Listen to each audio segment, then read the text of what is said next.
Cratchit. Bob Cratchit, be sure to remember, on the morning of Christmas Eve, throw the widows and orphans into the nearest snowdrift. In the afternoon, Christmas Eve, evict the poor from the workhouse. I have a planning application going in the new year, and I want to secure vacant building credit for the orphanage and workhouse. Now, who are you lot? You've been sent by King's Chambers for free legal advice? Pro bono? Pro bono literally means for good. What it actually means is for nothing. You're here to receive free legal advice. Well, let me give you some free legal advice. My legal advice concerns scheduled ancient monuments.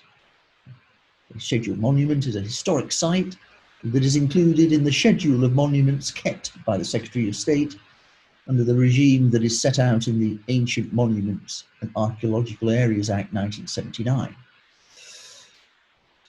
There are very many of them. At the latest count, there are almost 200,000 such designated sites. Section 2 of the Act makes it a criminal offence to execute works resulting in the demolition or destruction or damage to the scheduled monument. Somewhat unusually, you may think, for King's Chambers, we are going to be looking at a criminal case, that of the Crown against Darren Paul West, reported at 2013 EWCA, Criminal Cases 1309. Little bit of background. Iron Age aristocrats habitually wore golden neck rings to display their status. They're called torques. There was a particular Iron Age settlement designated a scheduled ancient monument that was expected to hold a number and probably at least 5 golden rings.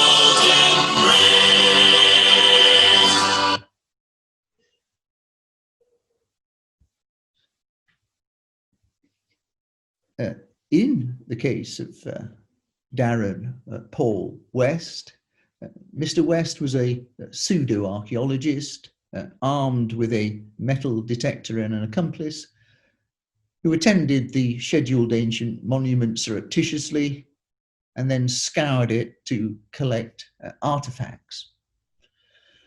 The significance of the case is that a Section 2 offence only carries with it the possibility of a fine. In the Crown Court, it may be an unlimited fine.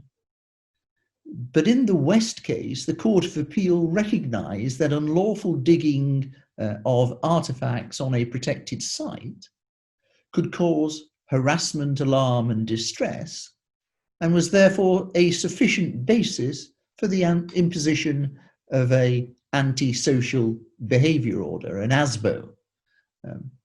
Such imposition of an order carries with it much more considerable criminal responsibility and liability on the part of Mr. West.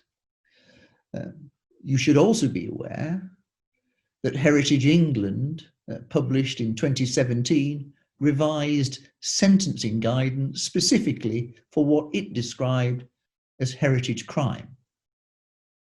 It emphasises setting out a number of judicial authorities of which West is one such prominent example, that destruction of heritage assets, particularly of listed buildings and high status heritage assets, carries with it a very real possibility of an immediate custodial sentence.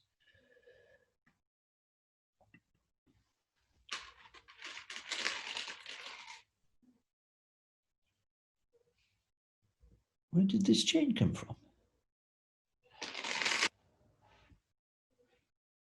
You lot still here? You've had your free advice.